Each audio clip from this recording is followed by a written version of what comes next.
feeling like I'm academics. Can't ride away. I'm gonna try to make sense of this, but also I'm gonna be very honest as well. Whether you believe I'll be honest, that's up to you. I think I keep telling you this is like politics now, right? If I say if I say, oh, Drake is wrong, you're like, oh, Drake stopped paying him, right? If I say, oh, no, Drake has a point here, oh, you on his dick. So you can't win either way. And I understand that. So again, it's content. I'm gonna keep doing it. But I don't really have faith in you guys really being able to discern honest thoughts, or even you guys give honest thoughts rather than just say, I don't like Drake right now, so everything is doing bad, or I do like Drake, so whatever. So let's try to be impartial. That's the biggest topic going into today's stream. He officially sued. We do have the entire lawsuit, the Akademiks.blog. If you guys haven't checked that out, we did post it here. It's elsewhere if you guys didn't come here, but we try to post everything rap related in terms of lawsuits and filings.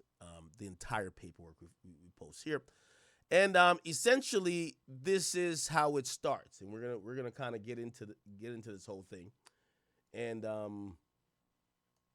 yeah. Let me just check the chat real quick. How y'all doing?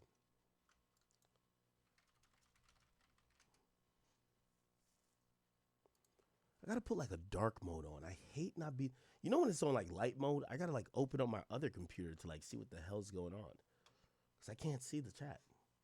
Turn the mic up. Oh, I'm sorry. Okay. Wow. Okay. My mic's still low. It should be good now. Should be good. All right. Okay. Apologize if the mic was low. So, oh wow. Now this is like super bright on my face. Pause. Okay, that should be good. Oh, what the fuck? Oh. All right. Bet. Now, let me give some overall thoughts, honestly, before I get into this. And I've said this from day one. I think this lawsuit is interesting. Me, myself, I've made a living and a fortune in media exposing this industry. I'm what people usually call a necessary evil. I'm not the person who's liked by many. You all know, you hear how much I'm disliked. Yes, some of what I do you might call antagonistic, but a lot of what I do is kind of report and say the things that if I was in cahoots with, whether it's a label, a PR team, or these artists, I wouldn't do. So the nature of who I am, I always remember. I was just like y'all. If you're watching the stream right now, whether on YouTube, whatever gets uploaded by Drill, or you're watching this live, you probably have a little bit pause of me inside of like your psyche, in the sense of you want to know a little bit more about what's going on in music. You're more than the regular fan. This ain't regular fan time. We stream at 10 o'clock. You got to be really into this shit to really try to get more than what your friend knows. Back in the day, I used to want all the details because I would argue with my friends every day at lunchtime in, high school or whatever. You wanted to know all the info because it made you, come on. Like that was me. And I think that's y'all too. So I say this, and this is my thought about the lawsuit. I don't think any artist suing Universal Music Group. Universal Music Group is the Illuminati. It's like a rapper or an artist suing Live Nation. That's the Illuminati too. There's certain organizations that are too big to fail. If someone sues Amazon, you're going to probably lose, right? Now, I'm not going to say there aren't settlements and second, third, but there's no one person taking down Amazon. There's no one person taking down Universal. There's not one person taking down Live Nation. These are companies, and, I had to explain to somebody today what the real meaning of an industry is. You have businesses, but an industry is usually really controlled by a very small amount of people. They create the industry. Universal Music Group, Sony Music Group, Sony Music Entertainment, and Warner Music Group, they actually create the industry.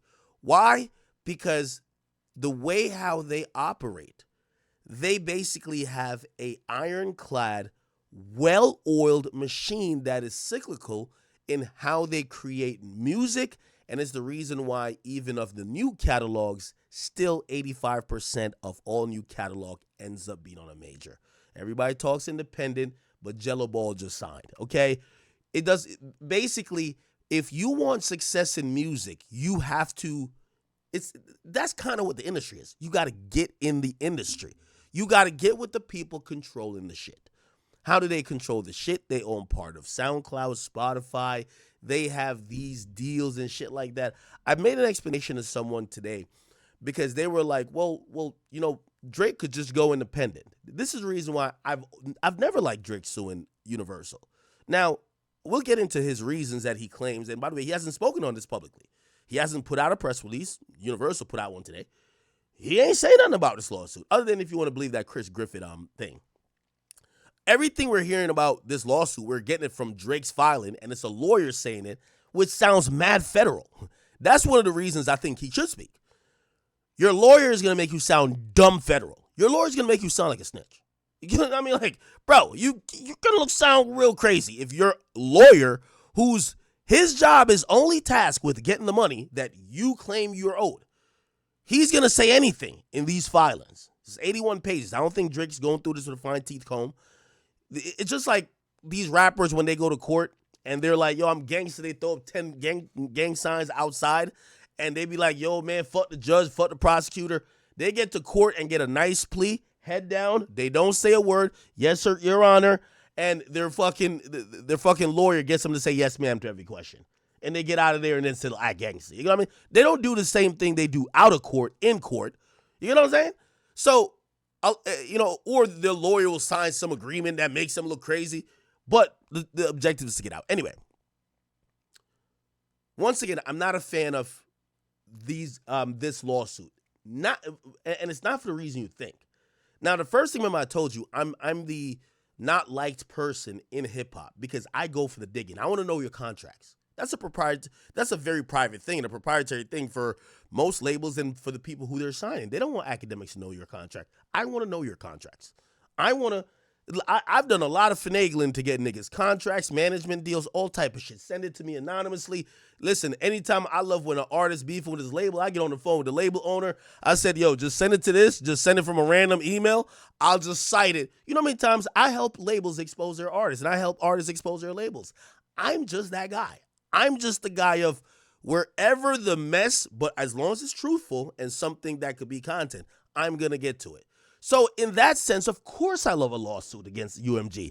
We're going to figure out everything, all the nooks and crannies and all the bullshit that really happened in the industry. This industry is a very treacherous place. A place that I've seen behind the veil a little bit, and I'm talking as Zach. I've seen a little bit, and I just say, I wish I could get over to really over there to really start looking through the drawers of the CEO pause. Like, you know what I mean? Like the offices of the CEOs to really see the real dirt because what I've seen is a lot of fuck shit. So this lawsuit actually gives a hope that somebody like me could be fed in that way. If this lawsuit really continues and goes to a certain limit, we're going to find out so much about Drake's career, Universal, how they treat new artists, how everything is done. And for me, as a media person, I'm always intrigued. Now, I'm a Drake fan. Everybody knows that, right? This is not a good thing for Drake. It can't be, right? I don't care what his fans try to say. It can't be. Drake can never defeat UMG. There is no artist that can defeat UMG. You can't. It can't, okay? Now, here's the thing. What does a win for Drake look like with this? Well, let's just start spitballing shit. I see some of his fans say, nah, he gonna get $1 billion. Great, at the expense of his own career. Because if you think that UMG, first of all, today was a very important day. Him filing this lawsuit meant that Universal has to commission probably at least $1 million in responding, gathering some type of discovery, because that's what comes really next, filing motions, doing all these show cause motions, setting all, probably it's going to be a lot of money. They have obviously an extensive legal team, but now Drake is costing them money in court when he used to make them money on Spotify. that doesn't tell them that when Drake wants to drop his next project or Drake wants anything, that they're going to be like, that they have any incentive to keep promoting Drake's career to make him a bigger star while he's trying to take money outside of the contract from them. It doesn't make sense. So for me as a music fan of Drake, I look at this and say, well, he might as well just tell us prepare for a cold winter, because I don't think we're getting no new music from him. I don't want that. So that's why I think it's bad. I want new Drake music, and I want his music to do well. I don't think his music or anybody's music could do the best to its ability without the label. It's an industry, it's baked in the cake. If you're not with Universal, Sony, or if you're not with motherfucking Warner, your music just won't get to the next legs. I was explaining again to someone today. Let me give you the real analogy. A lot of this, that's why I keep saying industry, a lot of this music shit's almost like a Ponzi scheme. Okay? Check this out. Universal, they have leveraged their catalog so much for decades. They essentially own the stores. So let me give you an analogy, right? Imagine you own some fire-ass product. This is your product. I'm going to make it up. Your product could cut the lawn, cut your hair, and clean the bathroom. That's your product, whatever product that is, right? Fire, right? Everybody loves it. Cool. People see it on TikTok. People like, oh, shit, that's that shit, blah, blah, blah, blah. It's supposedly fire. Well, how do they get it? Well, they got to go to the store to go get it. Well, who owns the store? Well, partially Universal, Sony, and goddamn Warner. Now, at first, they're going to let that shit sit up there on a nice little front aisle. Okay, cool. Everybody talking about it on TikTok. Go get it. But then they're going to approach a person when it starts to get a little bit more traction and say, hey, listen, since we own the store and we own everything else and we could promote it a little bit better, how about we do a deal? How about we take your song, we're going to make it 10 times bigger, but we're going to do some things because we own the store that you can't do, right? I.e., instead of having it on that shelf that, people see it because of all this word of mouth promotion, we're going to put like this little kiosk that when people walk in the store, they can't avoid it. They got to walk around it or they got to directly interact with it. Even if it's a shitty product, they might be like, yo, we're going to just put a bundle with it. Every time people spend $25, they get $5 off your product. Basically, that's what I'm telling you. That's why you can't beat these labels. They control all the catalog, so I don't care how good your song is. You got your Jello ball and you got 60 million plays on your new song. Yeah, you could be independent, but what you just had is a lightning in a bottle. This label is going to tell you, we're going to not only make the song 3-4 times bigger than you could ever do by yourself, we're going to give you a whole career with it, and we're going to go fund it. I know people keep saying why sign to labels, but the cake is still baked the same damn way. Okay? This is why this is why Universal, Warner, and Sony, they're not in the business of trying to create DSPs. They're in the business of owning the catalog. If a company reserves the right to own 90% of the store, put it like this, and I'm going to give you a Drake, because I know people like, oh, Drake go independent. This is what happens. Say Drake gets a hot song. This is how it works when Drake's on Universal. When Drake gets a hot song, everybody move out the way. Drake got a hot song. No. You can't even drop, nigga. We don't even want to hear you right now. It's Drake's turn. Limit all new product to market because Drake, who is a priority of us, is making a shit ton of money. Okay? That's how it works. Priorities get the priority. Okay? Remember, you own the store. So now you tell everybody else trying to get their product, no. The first, second, and third shelf is all Drake. So, yeah, too bad for y'all. Y'all can't, right now it's Drake. He got to smash. It's God's plan. This is what happened when you're not with a major. Okay, say you're Jello Ball or whoever. You got a hot song. Your shit does get on the first shelf, but they tried for a while to get you under the fold. Nah, come over here. Everybody try to get you. Once they realize that you're trying to be independent, all they do is flood their product and your product just keeps getting pushed to the left. The entire music landscape is market share. These labels are powerful because of their catalog. And as much as Drake is an amazing streaming artist, the best streaming artist in streaming history, okay? The best streaming artist in streaming history. Universal, Sony, and Warner, they create talent. They have been in the business of creating talent. And when they now own the catalog, they leverage. This is why some of the things that Drake alleges is going to be a little bit bizarre, and I'm going to give an analytical perspective to it because that's what a label does. Hey, labels will do this. I'll give it on a media perspective. Yo,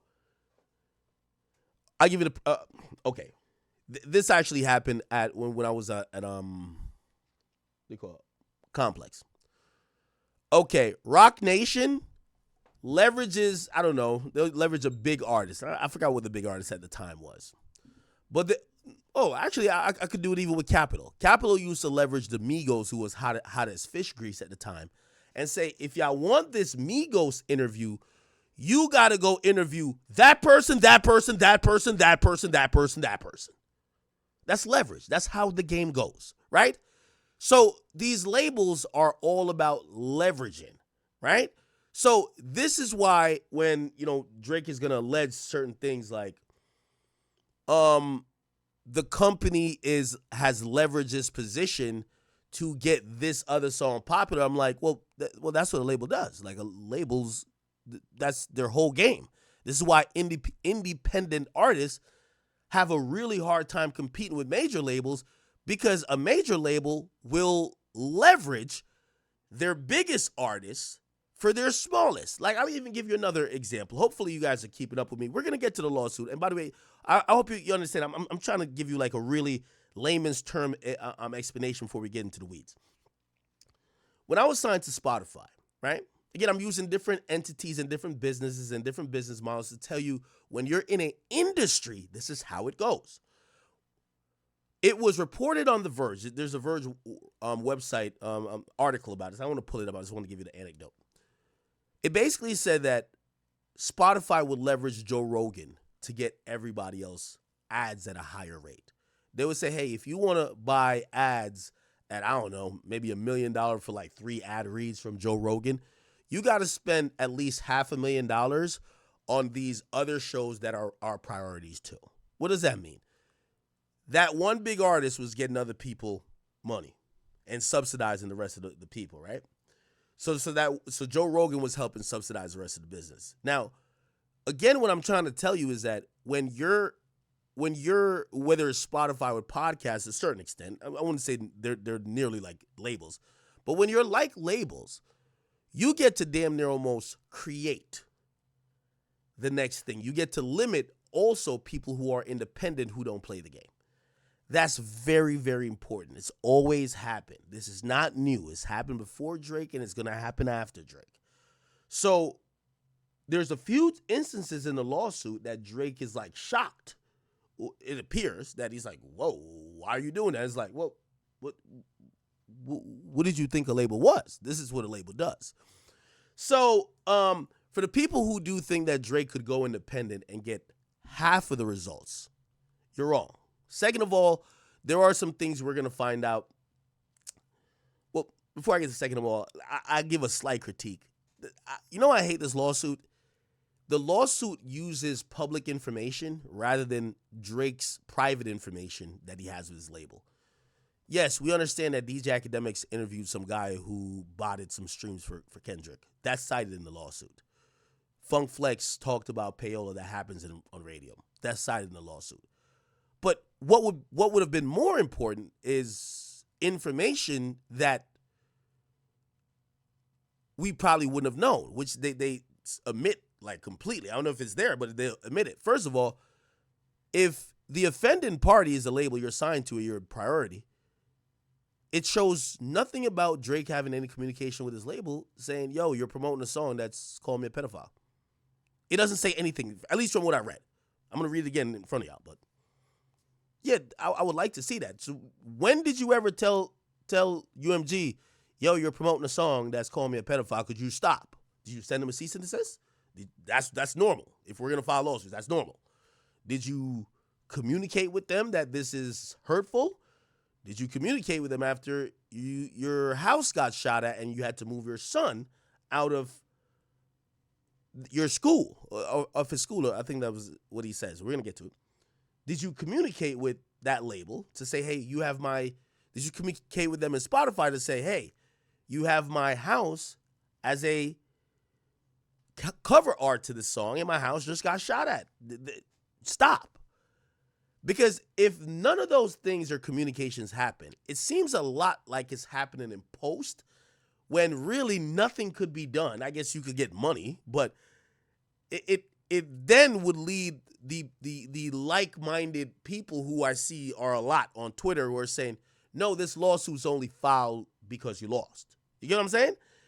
Like, I wanted to see that, where Drake maybe was telling them, hey, listen, hey, if you put out the song, or if you keep marketing it this way, you're putting my life in danger. You're doing this. You're doing that.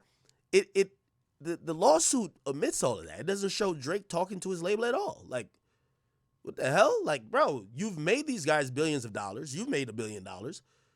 How come you never tell them? Right? And I don't think that's a good thing. Anyway, we're going to go through it all. First and foremost, again, the academy.blog, if you want to see all of these things. I'll say this. Let me just go to the...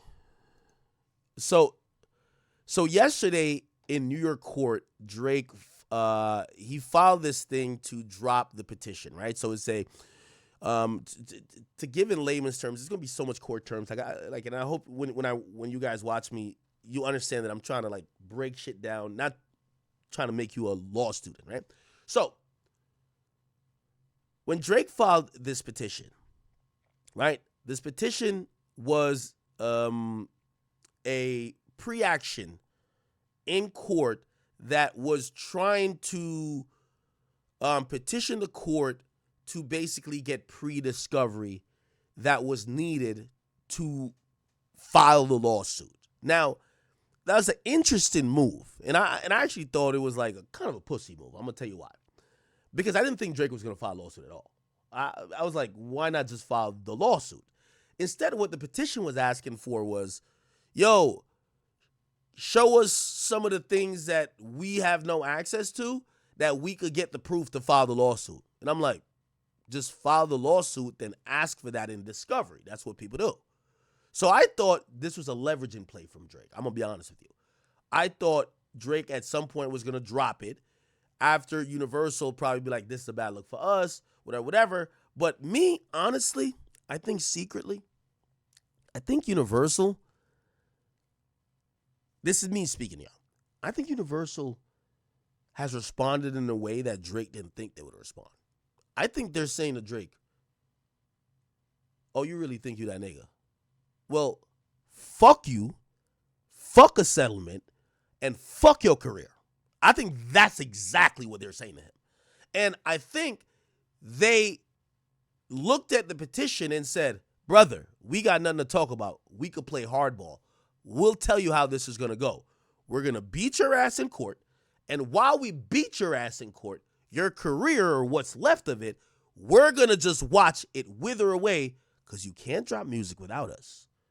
And even if you try to push the limits and just drop erroneous music that we could take down, but we love money, so we're not going to take it down, we're not going to promote it. So you're going to be in a bad situation, my boy. But you think you want to go to war with us, we're going to have to teach you a lesson. And yes, I keep saying that it is kind of tantamount and equivalent to the plantation with these labels. Even Drake could go get a spanking. So I think this is what I personally believe, that Universal Music Group is down to give Drake a spanking. Okay? Drake filed this, so he filed this petition saying it was a pre-action. Yo, I want to give me the information that I could file the lawsuits, right? There was a hearing scheduled for a few days from now. All of a sudden, he files because the judge actually granted, it's called a order to show cause, right? So, basically it meant that Drake was going to be able to take some either depositions or be able to look at a few things that he had requested in terms of documents, and the judge had ordered almost like preservation. He withdrew, right, this order that the judge already granted. So the judge ruled in his favor, but he's withdrew it, and instead he just filed the lawsuit the next day. So we're also going to see that Universal, they're not fucking with him. But Spotify, because this is the one, in Texas, he sued iHeartMedia and Universal. In New York court, he sued Universal and Spotify. It looked like Spotify kind of talked to him, or their lawyers hollered at Drake's lawyers and said, yo, bro, you think we're trying to like, nigga, you helped build this streaming thing. What the fuck? We don't give a fuck. Like, yeah, we work with Universal, but if anybody's doing anything, it's Universal. Here's our books, or they're probably not giving the books, but whatever. Anyway, so it says petitioner and Movent, Frozen Moments, which is Drake's company, by his attorneys, withdraws order to show cause seeking a pre-action disclosure and preservation of certain documents and communication from respondent UMG Records Recording Inc. and the pre-action disclosure for the same thing from Spotify USA. With exhibits filed in Supreme Court, blah, blah, blah, blah. Okay?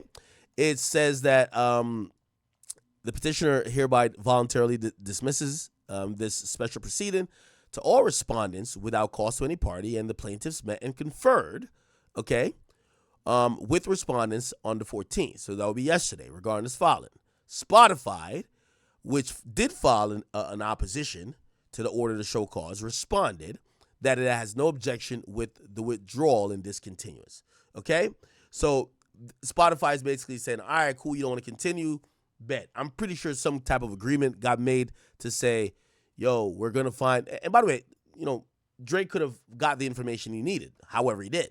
And he talked to Spotify, who knows if Spotify gave him, and he said, yo, all right, bet. We're not going to sue you, and that's probably why Spotify is saying, all right, we're agreeing, or we have no objection to you withdrawing this, because it takes us out of any legal action.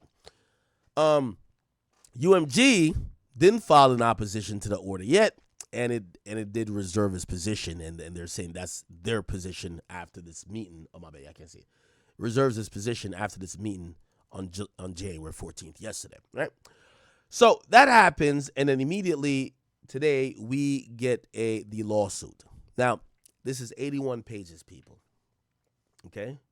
Somebody said, is Zia's calling? Zia's calling my phone. Zia's know my number. Oh, get on. Okay. Let me, okay, so my boy Zias is here. Oh, did he call me on here? I'm pretty sure.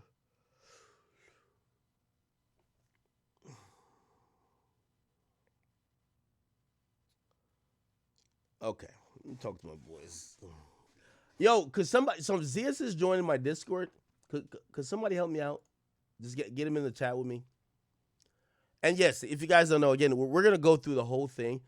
There's a portion, I don't want to skip skip ahead. There's a portion where Drake points to the promotion of the song and basically said streamers were allowed to react to it without Universal claiming it, and basically that encouraged streamers and reactors to react to the song more, which made them money and essentially made the label more money for this defamatory thing.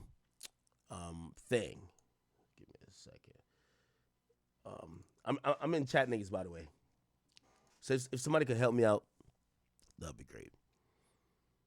Okay, so yeah, I think these are where some of the reactions are. Okay, so you see Kai Cenat. All right, so you see Kai Cenat there. You see RDC there. Yo, I got him joining right now. Okay. I just got the phone on. All right, perfect. And Cartier family. Okay. Oh, and here they didn't put a picture, but it said YouTuber Zeus posted a 15-minute reaction to the recording on his YouTube channel, which has 4.94 million subscribers. As the date of this filing, the video has 6.6 million views. Then they use RDC Gaming. Then they say Kai sent that. And by the way, no disrespect to this guy because I didn't know who he was. I don't know if he's a Twitch streamer, but Twitch streamer No Life Shack. They say he posted some stuff as well. He has 4.75 million subscribers. And now that has like 5 million views.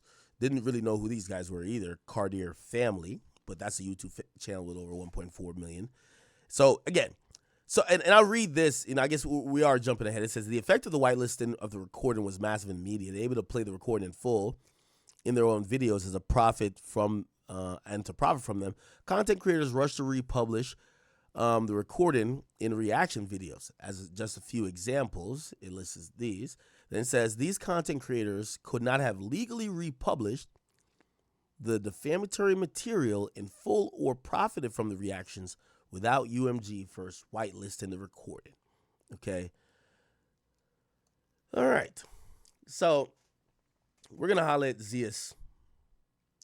I think B-Lou should probably be with them. I actually reached out to them earlier because B-Lou seemingly has sent some tweets out. I mean, and his tweet was he says, "Yo, Drake, if you don't know, Zeus and B-Lou, they're like a duo, right? Pretty much the most popular.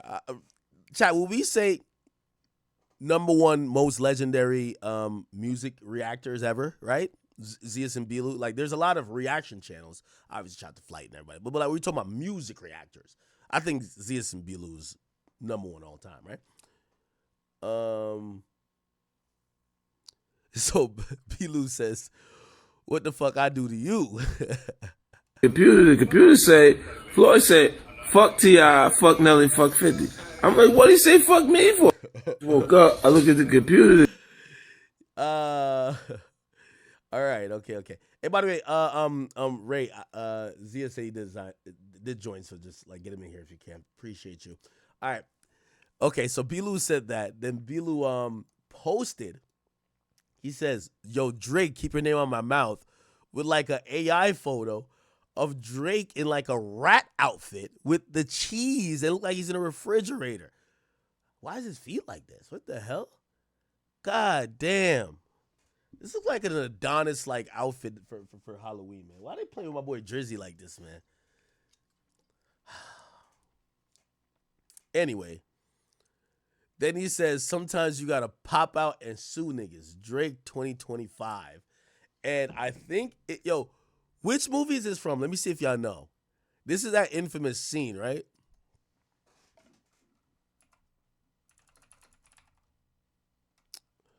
What movie is that again? What movie is that? What movie is that? God damn. What's the name of that movie? He's like, yo, he works at the... Yes, those are my guys. All right. This is the Nino Brown clip right here. I mean, come on, let's kick the ballistics here. Ain't no Uzis made in Harlem. Oh, shit. I mean, not one of us in here owns a poppy field. This thing is bigger than Nino Brown. This is big business. This is the American way.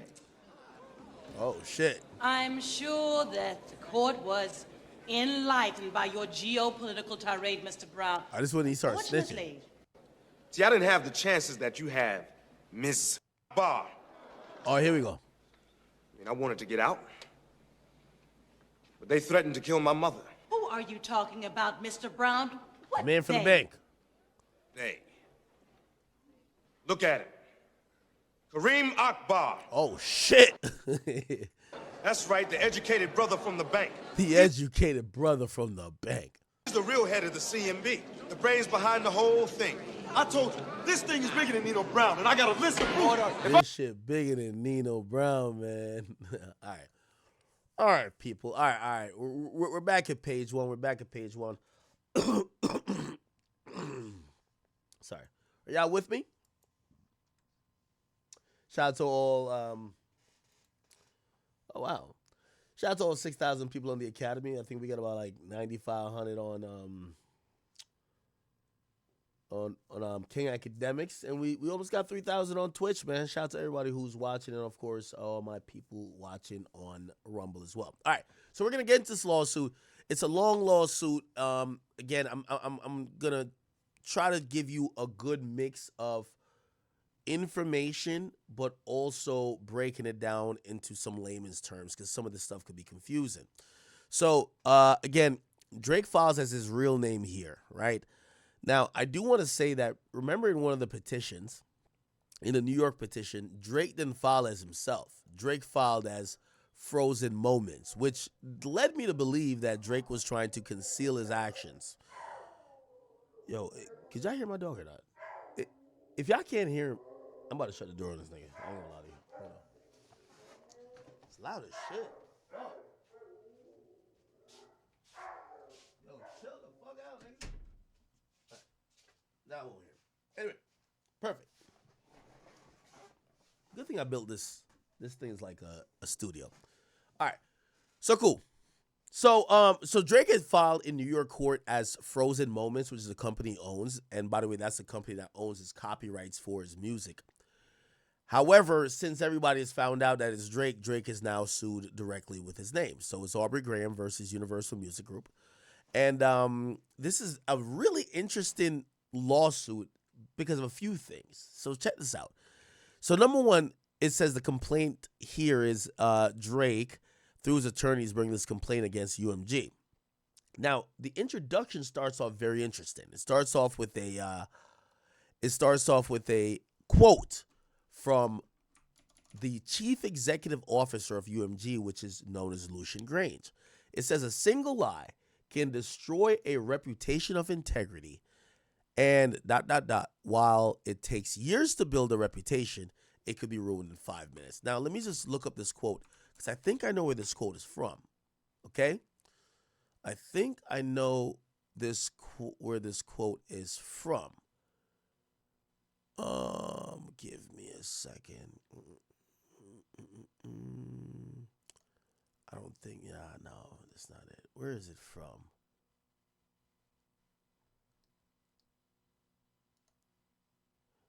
Now, I'm going to be honest with you.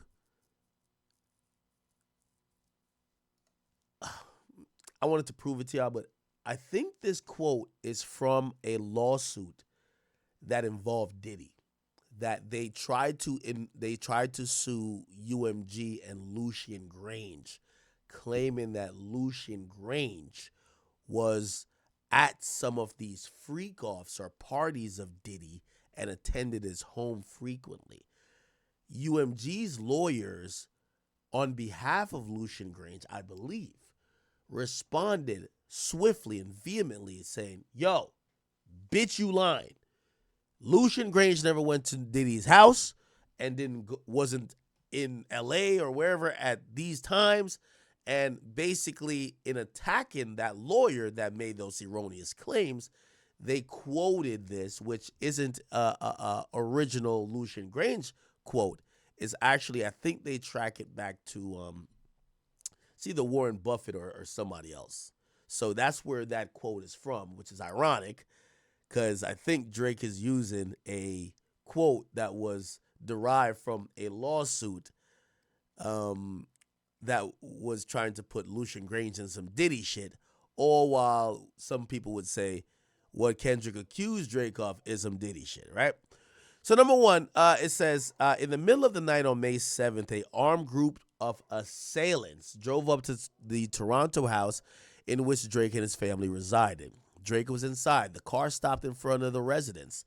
Someone yelled, "Fuck Drake!" And at least one gunman began to open fire. One bullet went through the security gate and hit Drake's front door. Another bullet struck and wounded a security guard who was one of Drake's friends. While the car drove away, Drake and the others in the house summoned help for the security guard and did everything possible to keep him alive. During nearly 30 minutes it took for the ambulance to arrive, Drake and others labored to keep the man alive by applying pressure to the gunshot wound with towels. Blood was everywhere. After the security guard arrived at the hospital, Surgeons worked quickly to remove the bullet, stop the bleeding, and save his life. Though it took days for his condition to stabilize, thankfully the security guard survived. The very next day, May 8th, a different intruder used his bare hands to dig a hole under the security fence surrounding Drake's house. He managed to dig deep enough to squeeze through and enter Drake's property. Fortunately, Drake's home security guards caught him before he was able to cause any physical harm, although the trespasser managed to yell racist slurs and threats against Drake before escorted off the property. On May 9th, the very next day, another attempted break-in happened. In the 2 decades leading up to May 2024, although Drake was constantly in the public eye, nothing remotely like these events had ever happened to him or his family. But these events were not coincidental. They immediately followed and were approximately caused by UMG's actions leading up to May 4th. UMG is the world's largest music company. Also, the music company that has represented Drake for more than a decade. Let's see. Hold on. Sorry, I missed where I was reading that. Okay, here. For a decade. Yet on May 4th, UMG approved, published, and launched a campaign to create a viral hit out of a rap track that falsely accused Drake of being a pedophile and calls for violent retribution against him.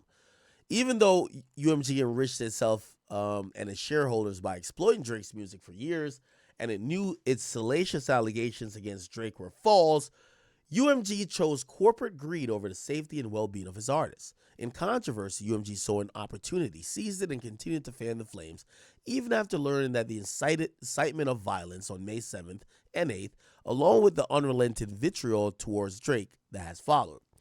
The song in question is Not Like Us, the recording, written and performed by Kendrick Lamar Duckworth, professionally known as Kendrick Lamar. The recording was intended to convey the specific, unmistakable, and false factual allegation that Drake is a criminal pedophile, and to suggest that the public should resort to vigilante justice in response. The recording is defamatory because its lyrics, its album image, the image, and the music video, the video, all advance the false and malicious narrative that Drake is a PDF file. The lyrics repeatedly accuse Drake of engaging in criminal acts, including calling him a certified pedophile and a predator who needs to be placed on a oh my God, I don't even know I'm laughing.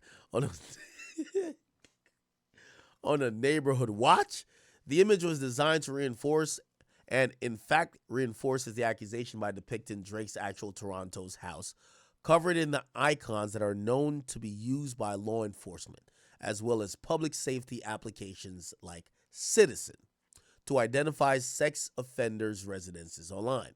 The video bolsters the same message, for example, by showing images associated with sex trafficking and juxtaposing the game of hopscotch with the lyrics, accusing Drake of trying to strike a chord, and it's this is like jokes, and it's probably a minor.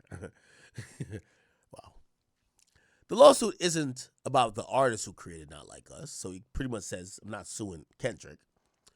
It is instead entirely about UMG, the music company that decided to publish, promote, and exploit and monetize allegations that it understood were not only false but dangerous. As UMG knows and has known at all relevant times, the recording, image, and video allegations are unequivocally false. Drake is not a PDF file. He's never engaged in acts that would require to be placed on a neighborhood watch. He's never engaged in sexual relations with a minor. Drake has never been charged with or convicted of any criminal acts whatsoever. Notwithstanding this knowledge that these allegations were fabricated, starting in May 2024, UMG waged an unrelenting campaign to spread the recording, image, and video, called the defamatory material, as widely as possible. They did so because it understood that recordings, inflammatory and shocking allegations were a goldmine. Spreading the defamatory material served the business purposes for UMG. First, the more people who listen to and stream and watch and download the defamatory material, the more money UMG and his executives would make. Second, UMG owns Kendrick Lamar's entire back catalog of recorded music.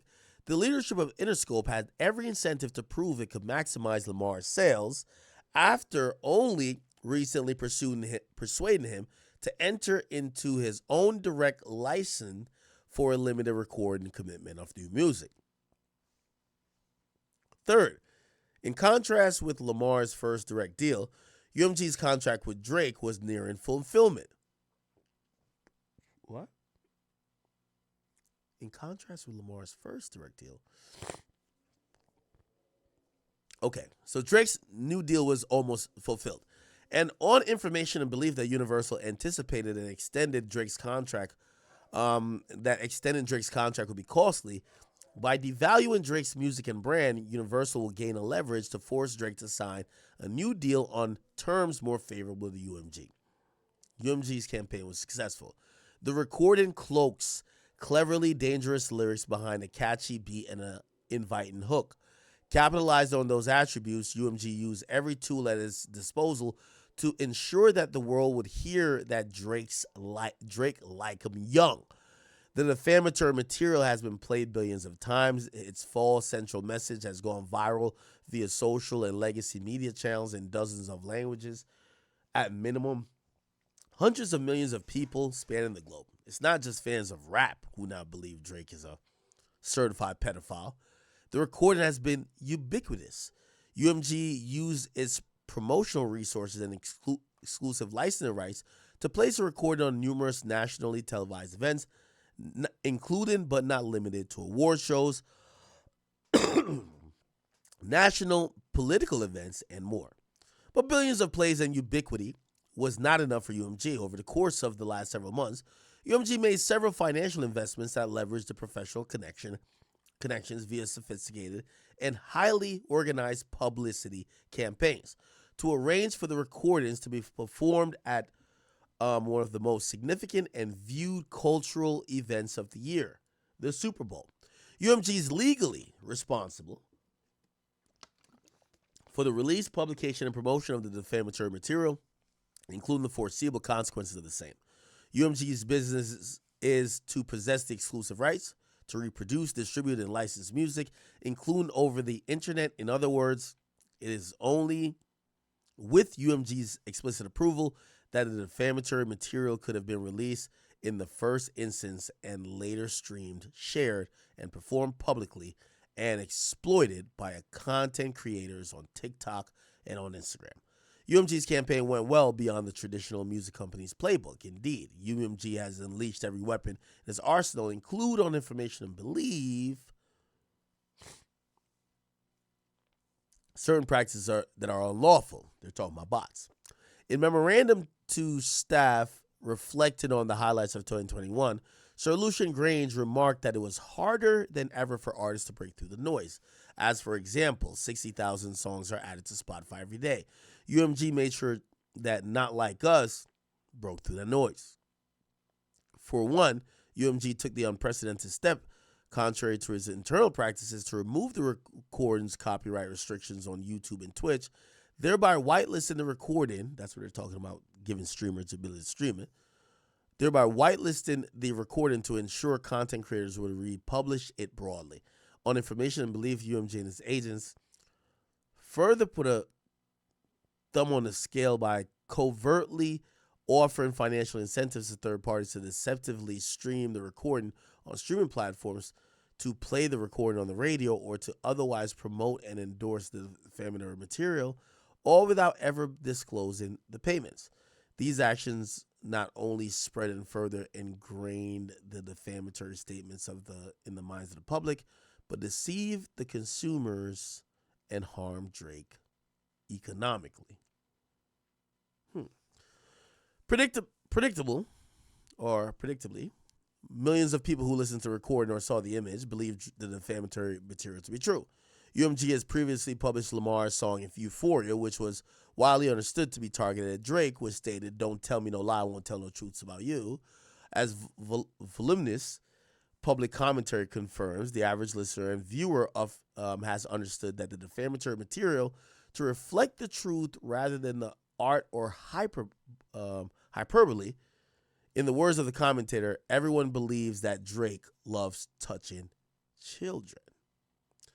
UMG's greed yielded real-world consequences. As described above, it was 3 days after UMG originally published the song, Drake was targeted at his home by armed intruders in the 2024 equivalent of Pizzagate. What? Pizzagate. The online response was similar, violent, and hateful. An avalanche of online hate speech that branded Drake as a sex offender and a pedophile, among other epithets.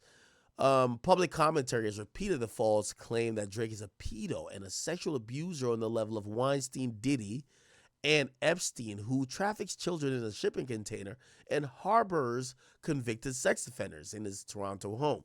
In direct response to UMG's publications, social media users call for the Federal Bureau of Investigations, FBI, to come at this point and for Drake to be locked up and be behind bars. The mob-like response to the recording continues to unfold on and offline. Recently, flyers were plastered all over Toronto with a photo of Drake and a Canadian YouTuber who was sentenced for 3 years in prison for sexual assault with the words, "Canadian sex predators gotta stick together."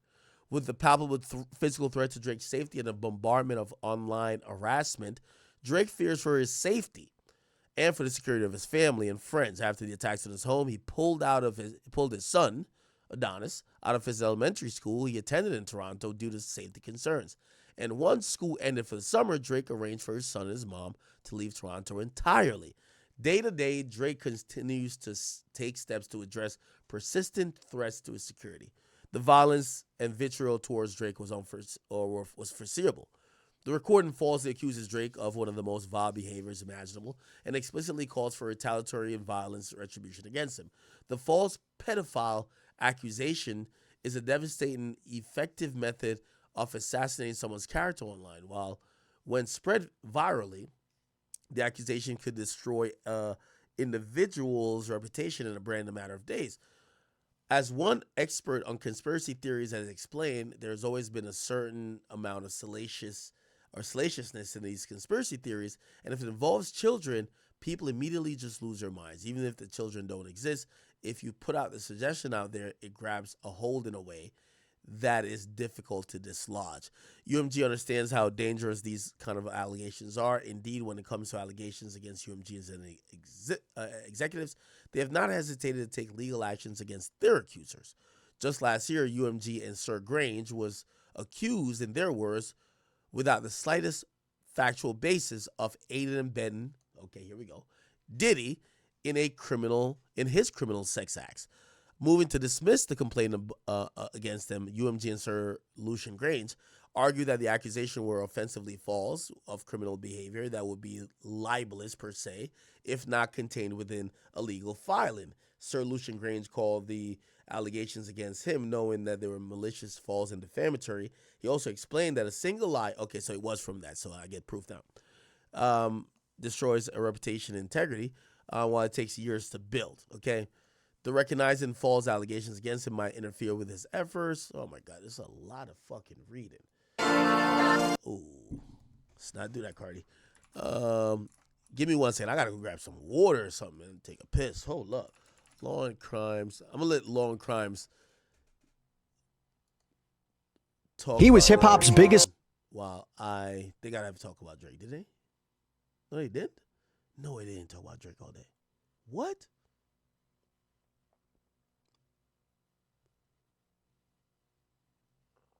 Oh, they didn't get to it.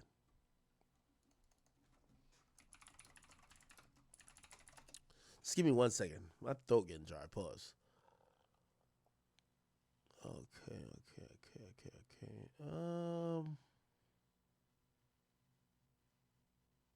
Okay. Let's play this YouTuber. So this is one of the guys who's mentioned in there, and he's saying that Drake snitched on him. Give me 1 second. All right, I gotta go get some. Man, ain't no well this video. There's no way, Drake. Drake, there's no way I'm reading what I'm reading right now, dog. Oh, nah. Ain't no coming back from this. Man, I never see another Drake. Boy, hey, there's no way y'all can vouch for this here. Y'all, bruh, just like what the title said, this is exactly what's happening. This nigga Drake them snitched on the reaction community. It's no way. It's no way you got us in this case, dog. Nigga, we chilling, having fun. And you got us listed in the case? Oh, this gotta be the softest nigga ever, dog. Man, hey, Drake, you ain't hip-hop, bro. It's no way. You a great artist, I'll give you that all day long. I promise you. Can't take that from you.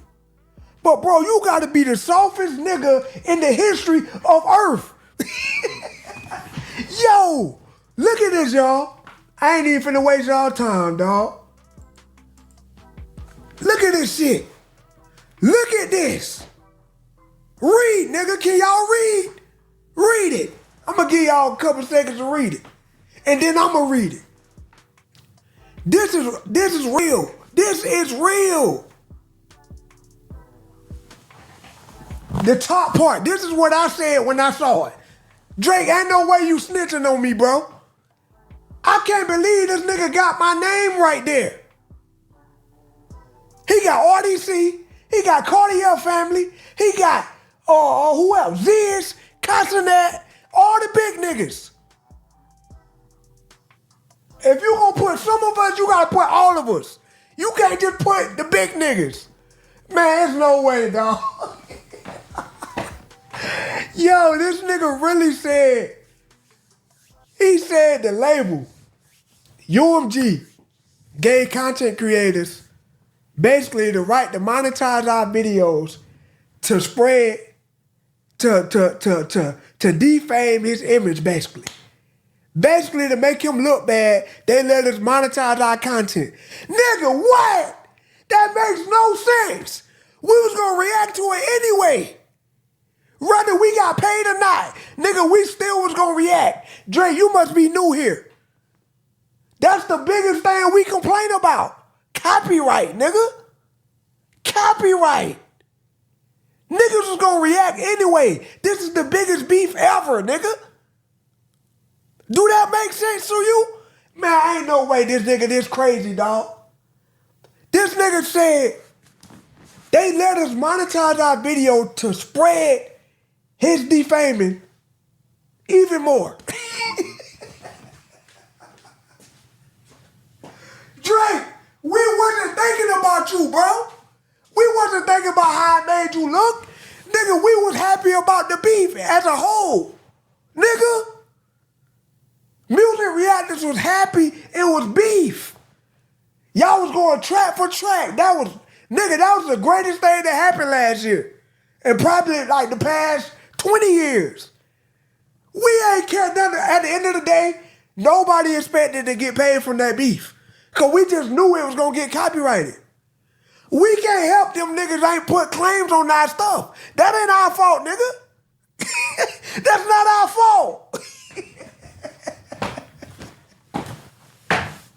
Yo, I can't believe this, dog. I can't believe this nigga Drake. Bro, I was just about to tweet. This nigga got UMG, Spotify, all them in the chokehold right now. They say he done settled. Drake ain't settled nothing.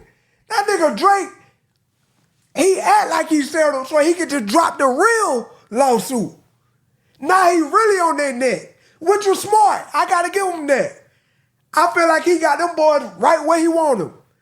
But then I saw this here, dog. I saw this right here. I said, ain't no way Dre snitched on this, bro. Ain't no way he snitched. He literally named certain niggas. And then you got me up there third. What he say F me for? Hey, that's crazy. That nigga Drake about to take our channels, bro. Ain't no way this nigga finna take our livelihood. This is how we feed our family, Drake. You can't be going out there saying niggas' names. I thought you was a real nigga. You supposed to keep that in the streets.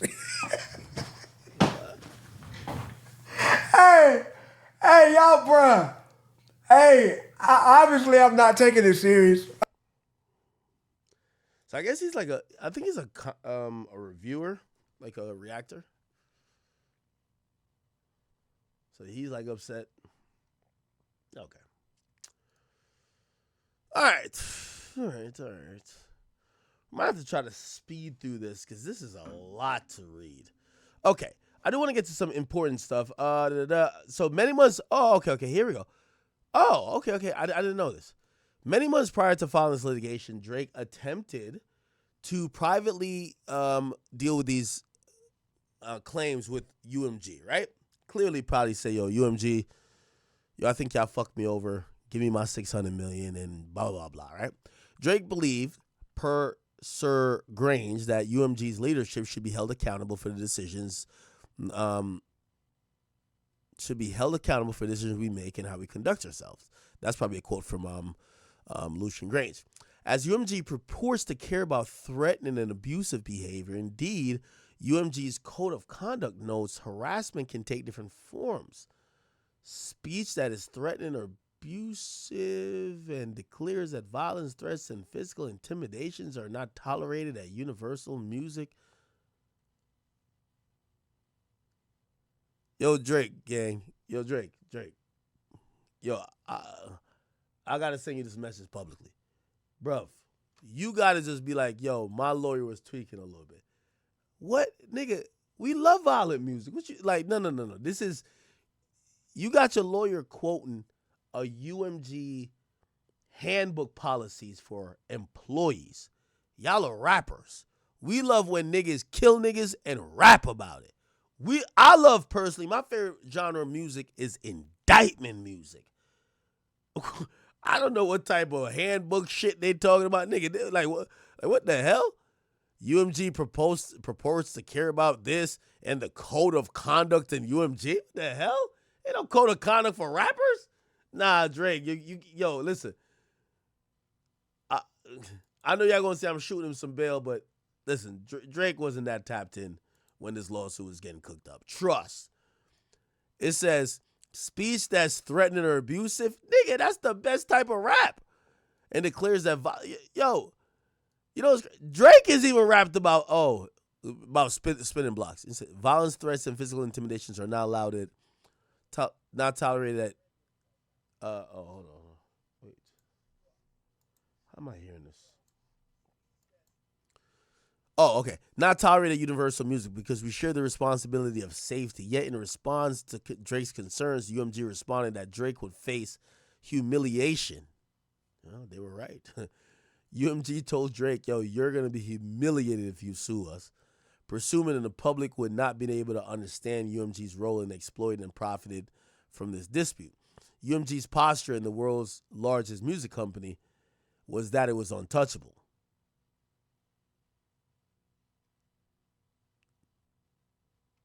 They're right.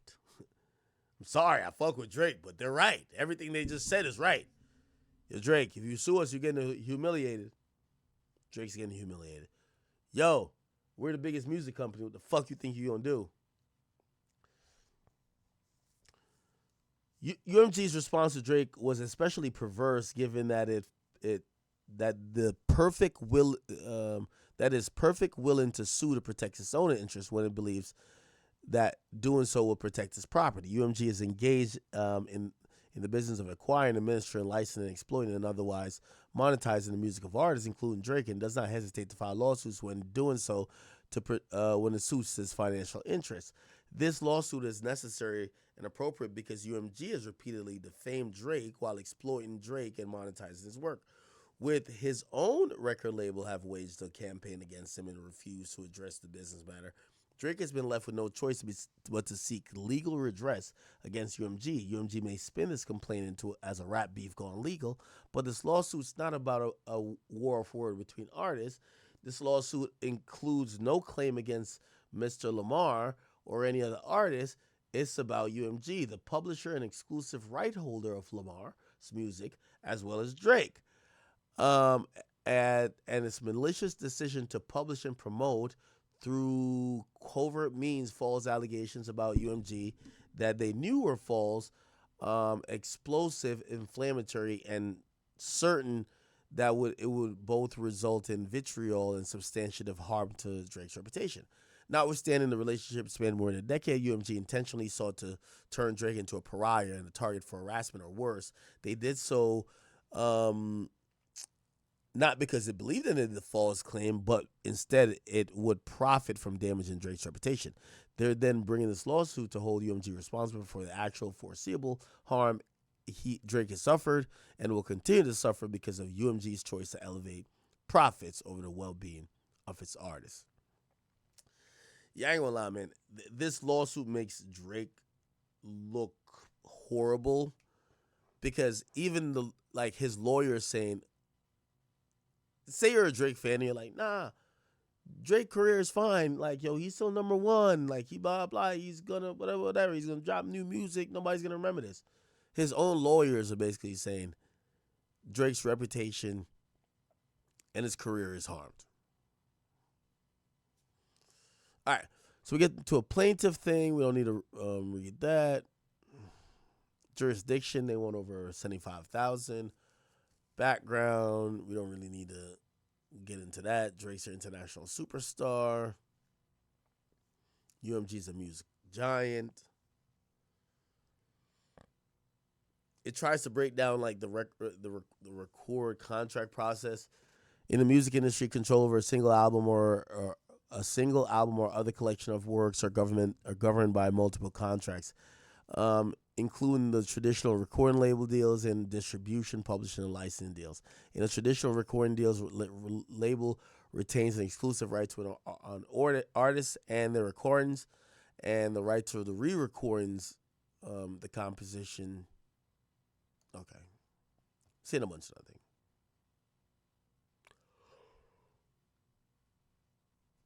Okay. All right. UMG size dwarfs other music companies and gives them an advantage. Their physical presence is in 200 geographic markets. It gives them a huge critical edge. Okay.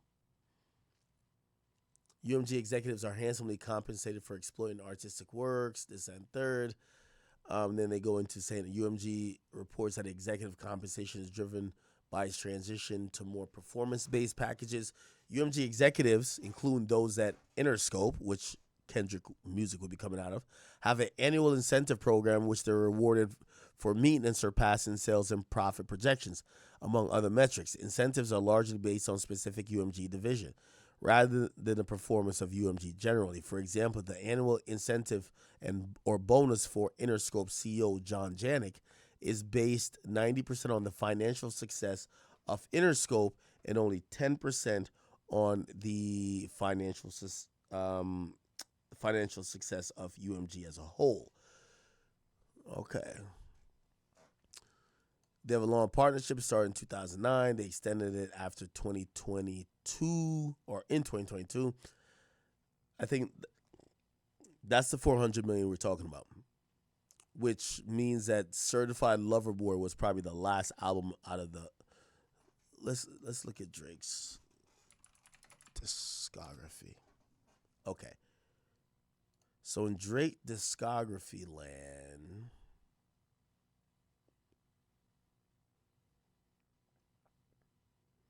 yeah, so Certified Lover Boy appears to have been the last one of the last thing. So honestly, never mind. For All the Dogs, Her Loss, right? Which is 3 projects. And apparently the 4th would be this Party album that we don't have. Even though I swear that Certified Lover Boy was part of the original mix. Anyway, okay. Yeah. Sir Lucian Grange described Drake as one of the biggest artists of today and expressed that UMG could not be more excited of what lies ahead for its relationship with Drake. Through the contract extension, UMG profits from its exclusive right to exploit Drake's music. The contract between UMG and Drake is up for negotiation in 2025, this year. But by the spring of 2024, UMG understood that the rise of streaming platforms has enhanced the bargaining power of artists. Established artists whose contracts are coming up for renewal are in an improved position to demand higher take rates due to the improved improvement in visibility of cash flow and risk reduction. That's kind of interesting. What Drake just explained there is that maybe this isn't a play about give me more money up front in advance, so 600 or whatever. This might be okay, you want to sign me again? Let's do a deal that includes my entire catalog, but it will give me a different rate on what I'm going to get in the future.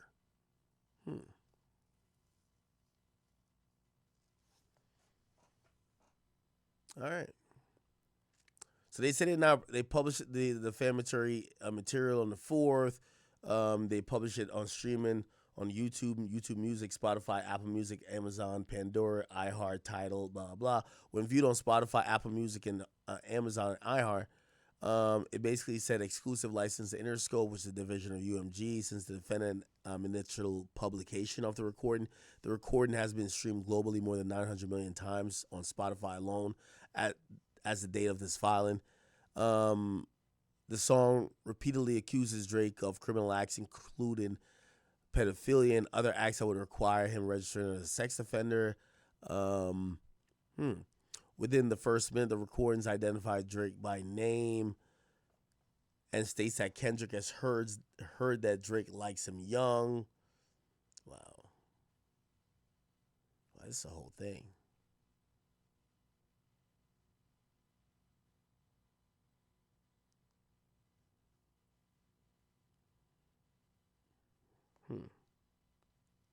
Okay.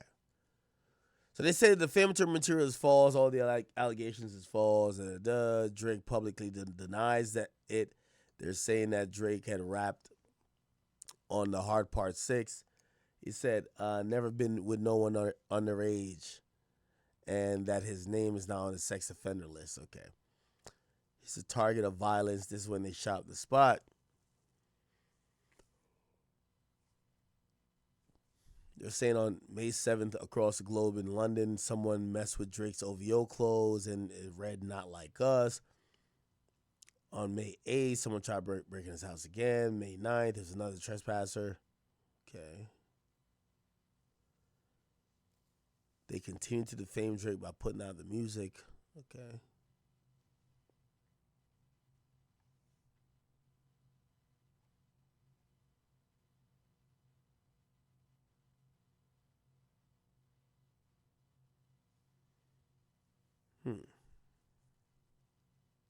Yeah, chat. This is a lot of stuff, man. I can't read through all 81 pages. This is a lot, man.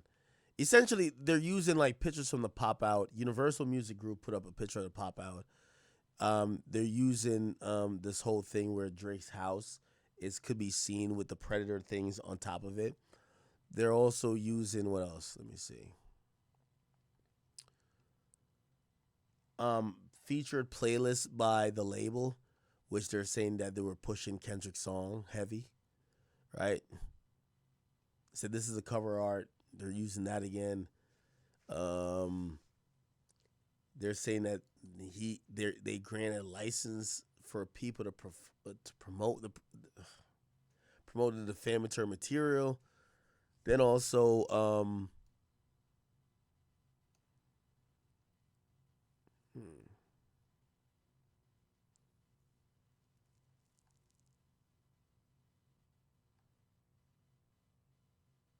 okay. Now, this part is about like this whole like Super Bowl thing. So watch this.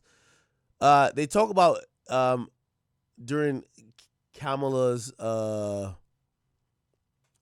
campaign, she used a song. It says the recording also played during the highly anticipated roll call vote for president during national convention for the Democrats. The recording blared in the United Center as California Governor Gavin Newsom cast the state's delegates. The convention was reportedly viewed by 20 million people on 12 networks. The recording also became the postseason anthem for the LA Dodgers playoff run and eventually the 2024 World Series victory. The Dodgers had featured in the recording the hype video posted before the YouTube page. Lamar was set to headline the Super Bowl in New Orleans on February 9th, which will be broadcasted on Fox on Information and Belief. He has conferred, Universal conferred financial benefits and leverage existing business relationships to secure the headliner a spot, in addition to publishing and marketing. Okay, now they're talking about bots. Jesus Christ.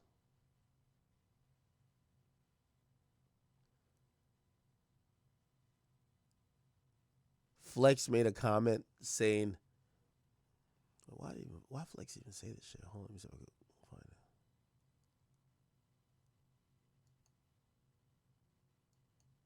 Oh, Flex tweeted. All right. Yo, chat. I can't go through this whole thing, bro.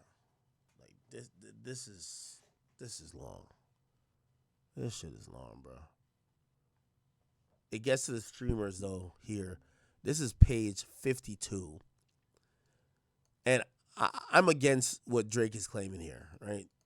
Oh, we allowed the mere fact they allow streamers to stream it and get paid basically is unusual in that they only did it to like promote Drake being a pedophile. Nah, I'm not going there.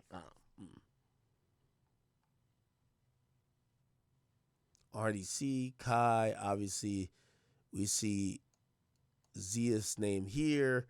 Also, they have Twitch streamer No Life Shaq. They put him here. Okay. Now, if we go all the way down,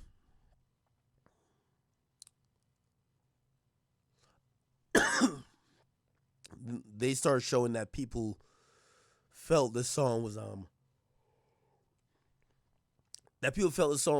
essentially defamation, right? And people were like, "Oh, I didn't know Drake was a pedophile until I listened to the song." And that's like textbook, like, hey, if you came away with a negative opinion that someone is a criminal, and they never had that thought before, that's more proof that that song was defamatory.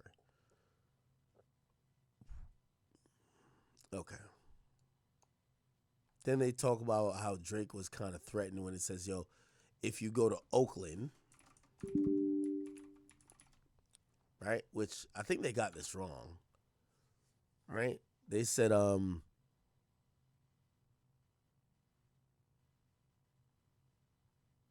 they quoting everything in this shit. Within the first minute, the song identifies Drake by name and states that Kendrick has heard that Drake likes them young. Say, Drake, I heard you like him young. The next line is a thinly veiled threat at Drake that he should be careful that he should never end up in prison, a place where child predators are notoriously targets of violence. You better not ever go to cell block 1. The recording continues to say that any woman who falls in love with Drake should be careful. Hide her little sister from him. Next, in a perverse reference to Drake's 2021 album, Certified Lover Boy, they say Certified Lover Boy is certified pedophiles. In a play on the dual meaning of minor, a person under the age of 18, on a musical note, the recording says that trying to strike a chord is probably a minor. Later in the recordings, Kendrick describes Drake as Malibu Most Wanted. The recording continues to say Kendrick and Drake and his people in the circle need to be served with a subpoena because,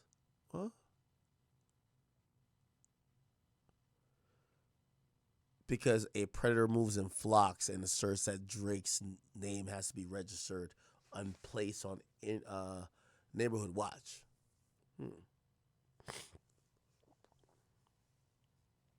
Okay, a lot of this is lyrics. It showcased these songs being available on all DSPs with Drake's house on it. I definitely think that's a point. So Drake publicly denies it. He says he's never been with no one on their age, blah, blah. Okay.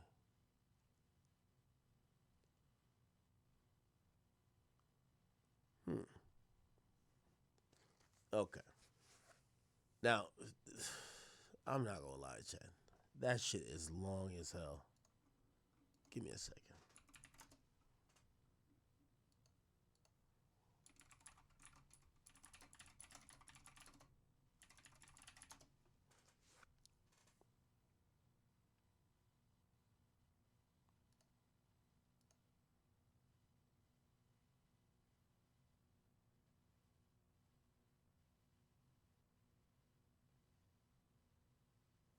Okay. Now, let me go to Lawyer for Workers. They probably have like a slightly abridged version of the explanation that I'm going to give, right? So let's see. Is this Drake thing? Government said we ain't shit, and we ain't. No. Is this it? Fun fact, in 19... Okay, is this it? Do you know how remarkable it is to watch the news and hear Joe Biden announce a ceasefire with Hamas? Not the end of Hamas, not... Okay, where the fuck is... Okay, here we go. Let's do a little reading lesson for you dum-dums who think that this document somehow shows Drake winning some big W for him. So this, at first people thought that the withdrawal of the petition meant that, you know, Drake wanted a settlement. Again, I think Drake is making some accusations that you can't settle with. Like, for example, if Drake is making the allegation that you put out music that defamed us, if Drake wins this, you don't think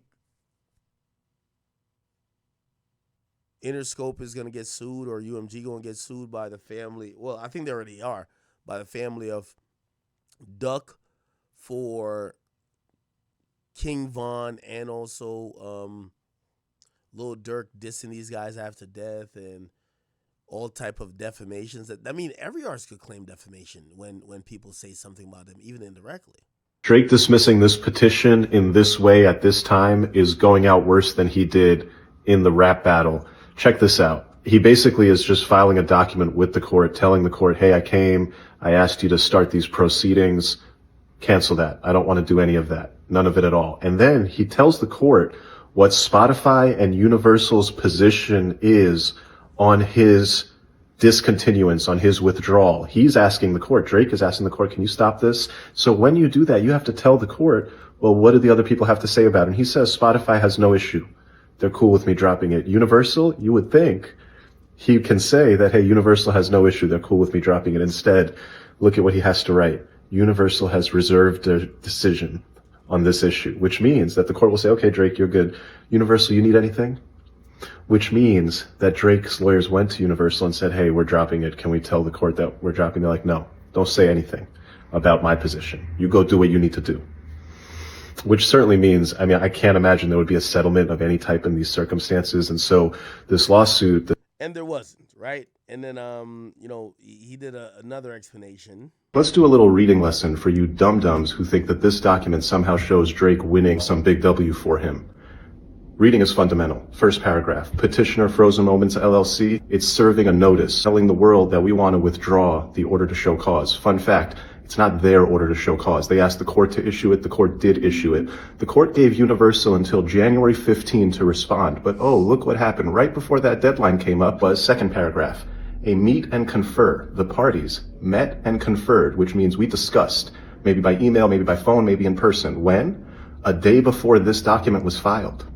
What did they discuss? They discussed this document. What happened at that meet and confer? Well, Drake's lawyers went to Spotify and they went to Universal and they said, hey, we want to drop this. When somebody comes to you and say, we want to drop this, you as the other side have a couple of options. You can consent. You can say, I'm cool with it. Tell the court I'm cool with it. Nobody did that. You can say, I have no objection. Tell the court I have no objection with the court letting you do that. That's what Spotify said. You could do what Universal did, which is don't tell the court nothing about me. I'm a reserve. I'll do what I need to do. You go do what you need to do.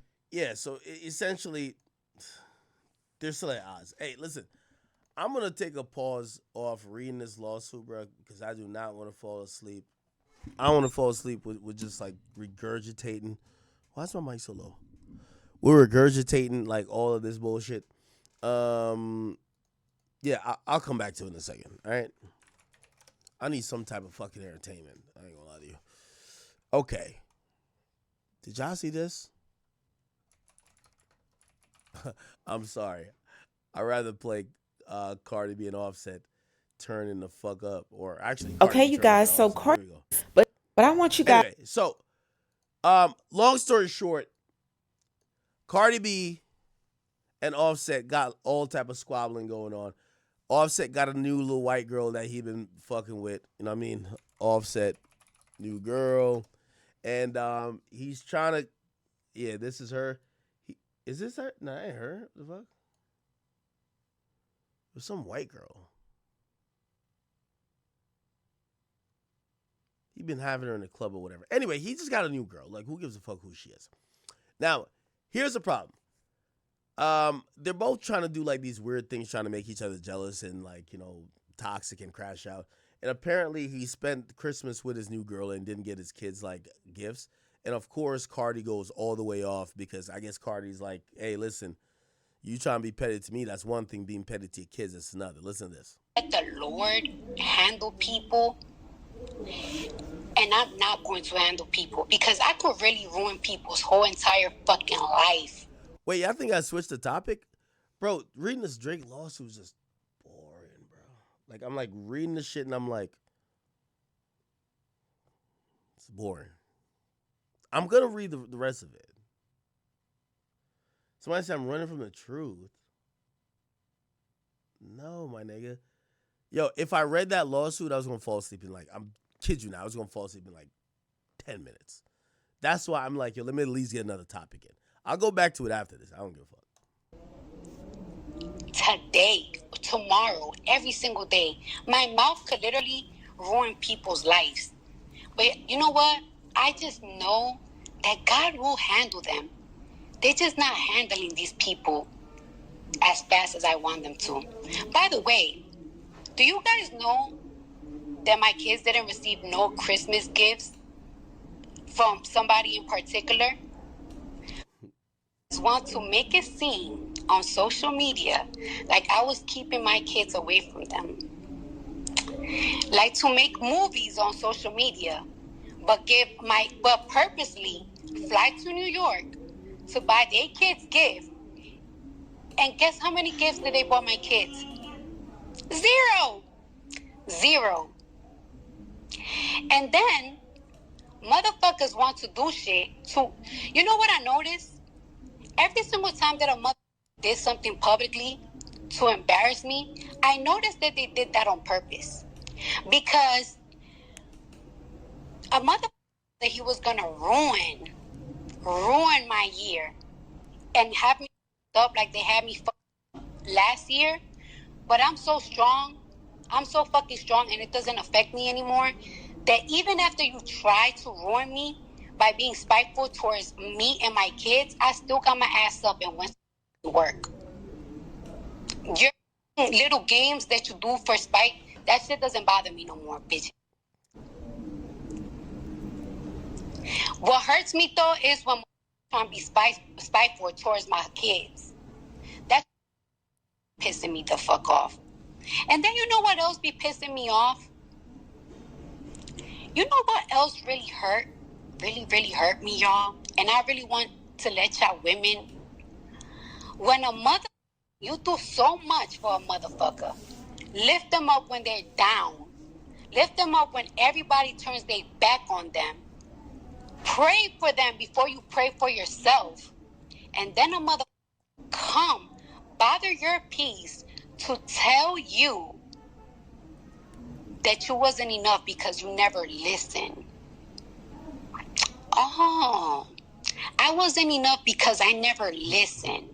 I wonder if every...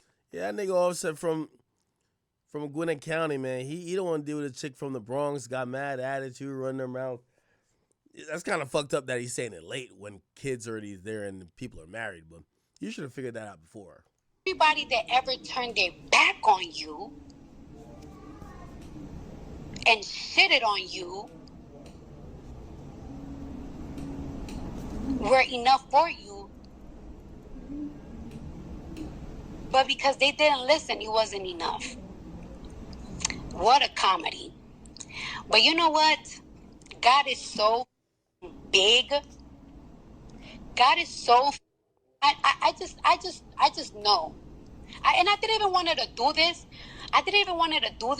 But I don't like that when I'm at peace, motherfuckers call me private over and over and over and over and over and over and over and over and over and over. And then do little shit behind the scene to piss me off.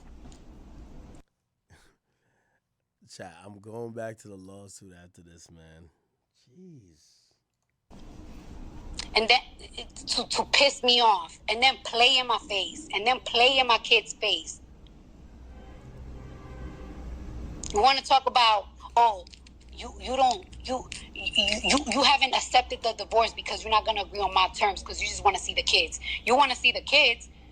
You just call your daughter for the first time yesterday, your newborn. You love your kids so much and you bought them shit for Christmas. But you came to New York to buy your other kids gifts. But you ain't bought my kids shit on purpose to spite me.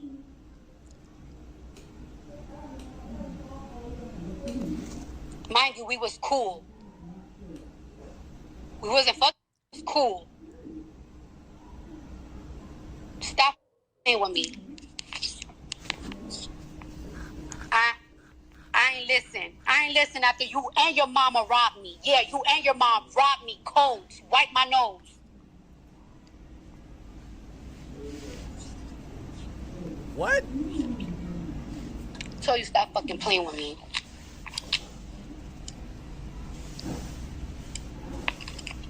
Ask a mother. What's today's date? Today's the 14th. Ask my the Christmas gifts at. Where the Christmas kids at? Yo, Cardi, I ain't gonna lie. I thought you were up on the scoreboard versus Offset, but that nigga got you, man. That nigga got you, okay? That nigga realized at the end of the day, he pumped 3 kids in your gut. He done realized that at the end of the day, yeah, you're a breadwinner, you're a top earner, this and third, but he could fuck with you by fucking with the kids. Yes, there's some petty shit going on. And the reality is, you know, I don't know. I can't really feel bad for Cardi. She know the nigga who she was marrying. You know exactly how he is. You know he's petty. You know he would do this. You know he would do that. I can't feel so bad for you. You know what I mean? So, yeah, he ain't get you your kids no Christmas gift because he tight at you for whatever reason. Where the Christmas gifts at? Now, of course, I don't agree with it for the kids, but Cardi being shocked is like out the picture. And you know what? I already know why I already know. I didn't want her to do this because stop using my kids for an excuse. You're not gonna keep using my kids for an excuse because these are the same kids that you ain't bought Christmas. Ho. Thank you. You know what that tells me? That you was competing with me and I didn't even realize it. That just goes to tell me that you was jealous of. Yo, Cardi, man, listen. Drop your album dissing Offset, get your money, and just get back with him afterwards. Because I know, first of all, you got 3 kids by him. You're not about to leave. You ain't about to find another nigga who is going to take you that serious. Now you got 3 kids later, and you're the baby mama of Offset. Just do what you got to do, but it's coming across like you're hella pressed, bro. I'm gonna be honest with you. I fuck with Cardi. It's coming across like you hella pressed, and also we don't even give a fuck about this type of shit. Where your music is at, right? Clearly, Offset got a gambling problem. Offset need to go, you know what I mean, handle his shit. But I think we just tired of watching y'all relationship. We've heard the same thing for 5 years. Offset cheats on you. If you're gonna stay with him, just get used to it. It's cool. All right. Yo, Offset, you've been cheating for a long time. She may have tried to text Stephon Diggs trying to get some dick on the side. She ain't get it, but she was trying to. Get over that too. The kids shouldn't be suffering. They don't get Christmas gifts because y'all beefing. They don't go here because y'all beefing. They don't go there because y'all beefing. Cut it out. Why are we in a group chat of Cardi? Yo, Cardi B's 30. Offset 30. Why the fuck we in these grown-ass people like, you know what I mean? We're in their business not voluntarily because they're sharing these situations. They need to like really fix it up. You get what I'm saying? And Cardi saying that Offset was competing with him. I'm not opposed to that. The dude was with a woman that was really successful, way more successful than him. of course, I would imagine that she would make, you know, she would assume. She would assume that after a while, after the love is society, that you're trying to live off her. So I'm not that mad about it. All right, I'm gonna get back to this damn lawsuit because y'all over here trolling me. Like I'm over here like scared of the lawsuit because of Drake. What the fuck? But it's just boring though. It's like nothing for me to talk about. Either that or I'm tired. I think it's because I'm tired.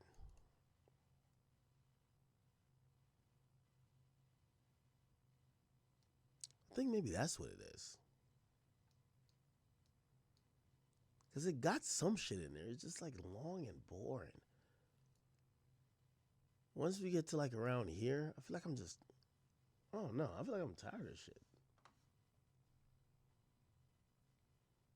It's 2 o'clock, chat. It's 2 a.m.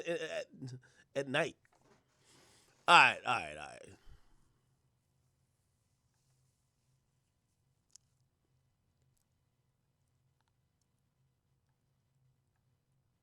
Am I tripping?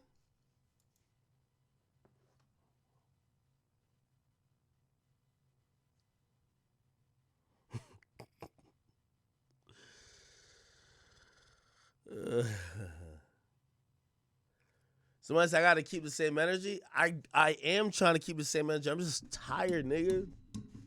It's 2 o'clock. I talked to Zias for 2 fucking hours. And I know I usually do about 6. All right, Jeff Steen, what'd you say? Thank you for the $5. It said Drake will definitely win the lawsuit. Drake is a phebophile. He has attraction to women aged 14 to 19. What the fuck? Bro, stop playing with Jeff Steen. Get out of here, nigga. Is that Bin Laden in your motherfucking like bio? Talking about a PDF file is somebody who likes 13 and younger. Drake is not a PDF file. Nigga, you knowing these definitions is a problem. Phebophile? What the fuck is that? It's a primarily sexual interest in mid to late adolescence, generally 15 to 19. Y'all don't even know nobody who Drake has dealt with from 15 to 19. That's not true. That's not fair. Hold on.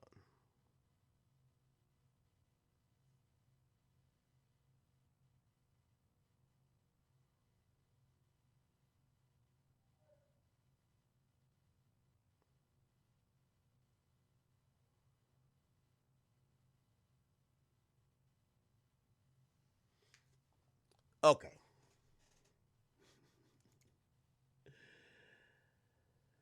Somebody said, stop reading the chat. Half these people are ops. Okay, I would imagine half these. We got too many people. Yo, we still got like 18,000 people here that's just watching me just barely stay up reading this shit. I don't know what y'all want me to say. I feel like I should read everything, though. I'm fucking tired.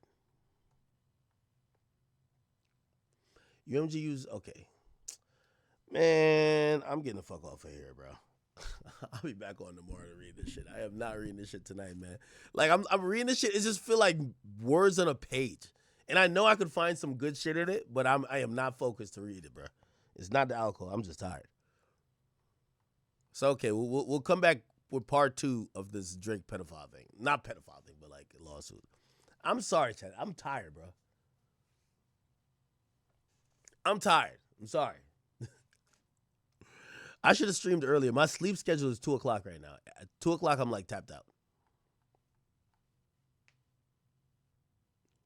Says some of y'all was fucking freshmen when y'all was seniors.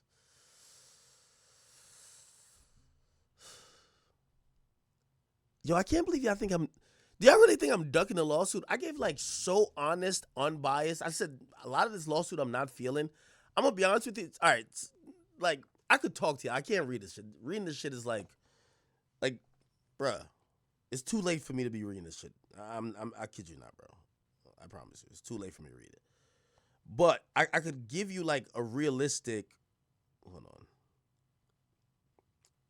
What the fuck?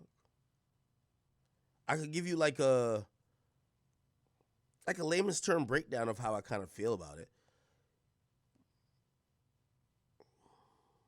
Hold on. Okay. So here's the part. So there's 3 counts, right? That Drake is suing for. I have to scroll the way down. Like, this is a lot of shit. Okay. So the 3 claims that he's suing for, one is where it is. The first claim is defamation. Now, I think that's I think that's a stretch, right? Now, I understand what y'all are gonna say. Yo, this is kind of textbook defamation if it wasn't wrapped in art. And if it also wasn't wrapped in the fact that in rap music, this is the normal. I can't see Drake winning this because if Drake won this, UMG, this would, I know some people feel like, Drake is doing this for the artist. This kills drill music, right? You making a song dissing me, dissing my dead friend, and dissing my dead relative, and that's probably giving me emotional distress, and then you're saying that I'm a bitch, or you're saying that you did something, or you would do, yeah, you're defaming me. You calling me gay, you're defaming me. You calling me fat, you're defaming me. There's just so many things that it would open up the door to that other artists would take advantage of. I just can't see why this would work in federal court, and not because the judge would just allow it. Is that Universal would have to realize this is the core essence among what y'all are claiming, that this is art. This you can't let somebody win a lawsuit versus you when they're now judging the content of the art and claiming defamation. So I do think if it wasn't music, if Kendrick had tweeted this out, right? Say all these things were tweets, I think Drake wins this easily. I think because of his music, I think they're going to try to explain it as artistic expression, blah, blah, blah, blah, blah. All right, the second claim is harassment. Now, this goes into the threats that Drake has faced. I think this is weak. Drake's a public figure, shit ton of security. I don't think people are going to really understand and empathize with Drake that his house got shot up during a rap battle when he's basically either been talking tough or on social media kind of like embracing some of that element.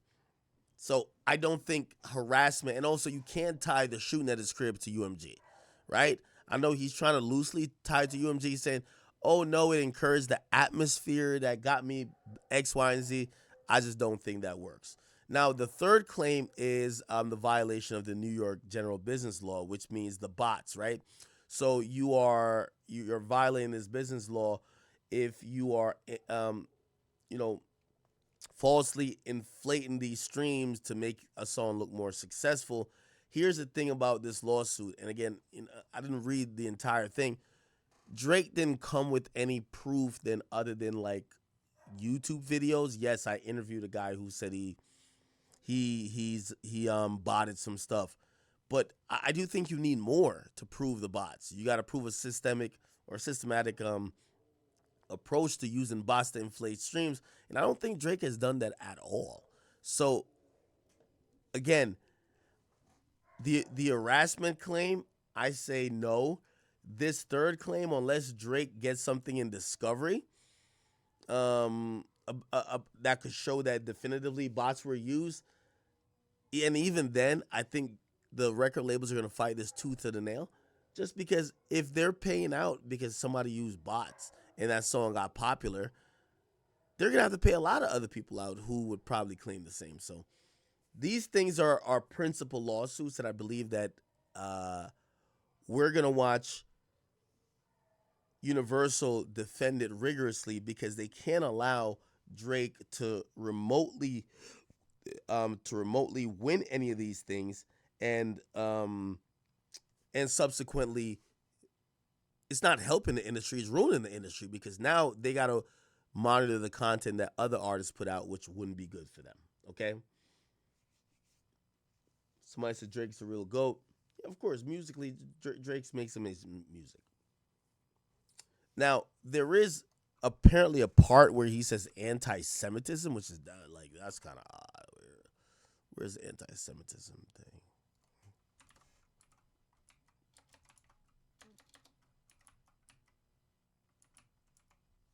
Okay, here we go. Now,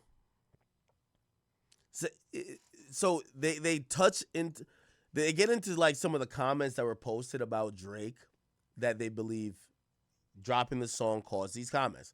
So some of the comments went as far as to specifically reference Drake's 7-year-old son by name. It's scary. What if Kendrick said is true about Drake? The mother of Adonis, save your child. Oh, Adonis gets to play with the trap kids in Drake's mansion when he does good. I don't think Drake can attempt to even parent Adonis anymore. And be like, I bet Drake touches Adonis too. Many posters, they're talking about people who post on the internet, turn to racial and religious slurs against Drake, who is mixed and Jewish. For example, users on YouTube and X commented, it's Drake, that pedo Jew boy. Drake's Jew protection pedo team will get him off. I'll say it, the Jews are colonizers. That's who Drake represent. We got to take our music back from those devils. On a deeper level, they not like us. Understand, Drake is a Khazarian Jew. If you knew the music industry, you know that they stole the identity of the biblical Semitic Israelites, us, and are claiming to be blah blah. Then it says stop by Toronto, for some burgers and to call Drake a Jewish PDF file. You know I had to do it for him, not like us, Kendrick Lamar, Keck Records, or Keck Shoutouts, Rosecrans. Okay. And it says, bro, Drake is a colonizer because he's Jewish. Yeah. I think this was a bad idea to use an anti-Semitic angle. I think it was a bad idea to use streamers. This lawsuit, I can't see it, bro. I just can't see it. I can't see Drake winning it. I can't see it helping him PR-wise. Like, I'm just confused. And this is why I don't want to speak remotely for Drake with this. Drake got to come and help us understand what the fuck this is about, bro. This just doesn't make any damn sense. You get what I'm saying? Yo, you trying to cite reasons for the lawsuit by saying they called you a colonizer is like, come on. Bro, I really just don't know, bro. Oh, they're calling me a Jew.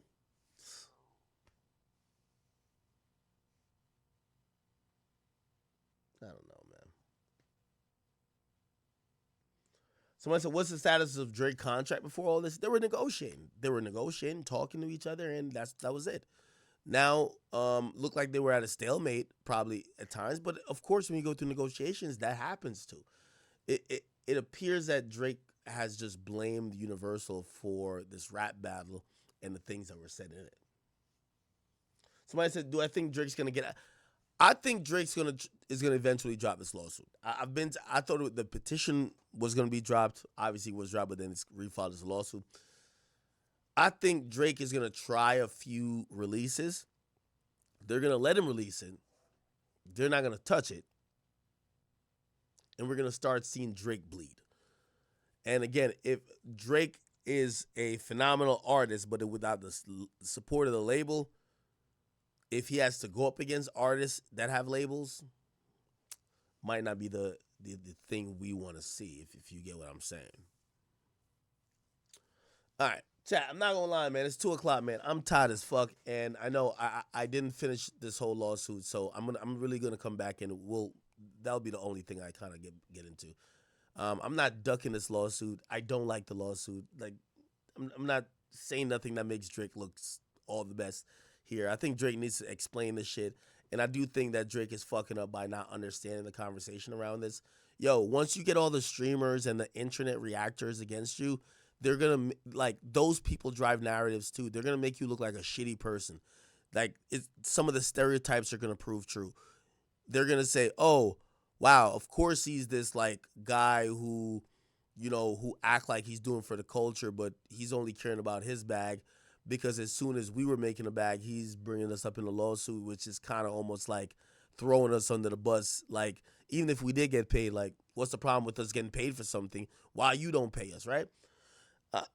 I just don't think this looks good. PR wise, it's a horrible move. Obviously, there's a way that Drake could possibly win this. I just don't see him beating UMG. I can't see nobody beating UMG, right? All the moves seem to be not calculated and also seem to help and highlight Kendrick Lamar and Not Like Us even more. So really, at this point, I'm hoping to see Drake pull a rabbit out of his hat. But if you ask me, I don't think it's coming. I think my advice to Drake would be, we got to move past this. Settle with UMG. Go cook up. Chill out for a bit. Drop some new music for the summer. People will miss you by then. Your career is far from over. But if you keep doing all these things that people are considering non-cultural or just kind of weird, I just don't know how you recover.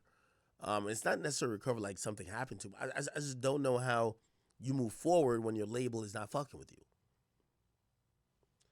Twizzy, thank you for the 5. It says, would UMG let someone put out a song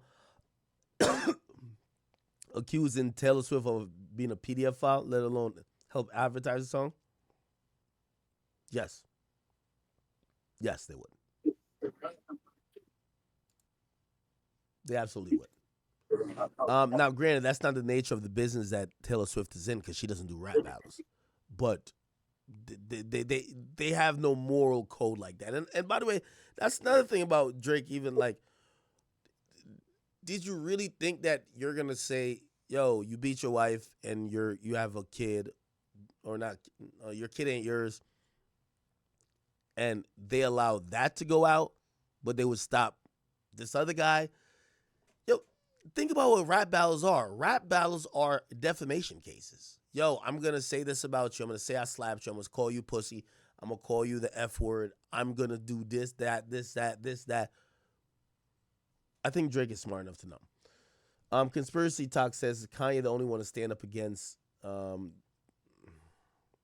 Jewish people and have a number one song. Kanye is the GOAT. Drake is finished.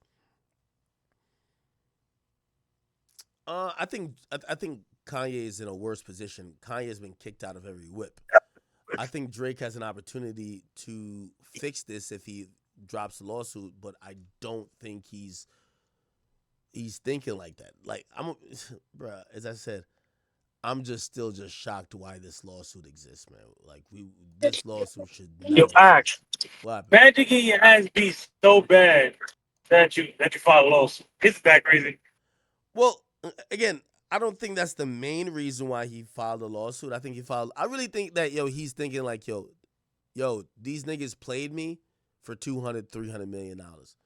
Yo, I was trying to get 600. Now they trying to offer me 3. Yo, matter of fact, they knew that if I didn't come out on the best end of this battle, I would probably like lose a few points, and yeah, I understand why. So why did you do the battle? That's a good question too. Why, if you're gonna think like this, why do the battle? You should have ignored the nigga and got you 600.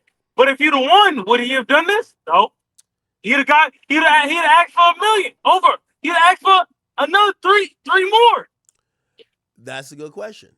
And again, as I said, I don't know if Drake gives a fuck about explaining it to us. Like, he hasn't dropped a statement about it. He doesn't, like, he'll post a selfie. It doesn't look like he's ready to try to explain anything. I don't know, man. I don't know. Yo, we gotta stop with is it a culture? What is it? Culture appropriation shit. Like, cause Lil Yachty sued QC. So many artists sued their label. Nah, Yachty like, never sued QC. What? Migos did. Act. Migos did, yeah. Look it up, Act. You know I'm not gonna lie to you. It's different the way Migos did it with Drake. Drake is literally like suing company because he lost. That's literally what it comes out to. If he'd have won, no lawsuit. He lost, he lawsuit. Nigga, that shit corny. I ain't gonna lie to you, that shit's corny, yeah. But it is here to say yes. I mean, I said the same thing about when Migos sued QC, and I said, Yo, what do y'all think? I mean, even though they did have a point because Migos QC probably was double dipping. They were their manager and their label, and they gave him the lawyer. Migos is way different from this act.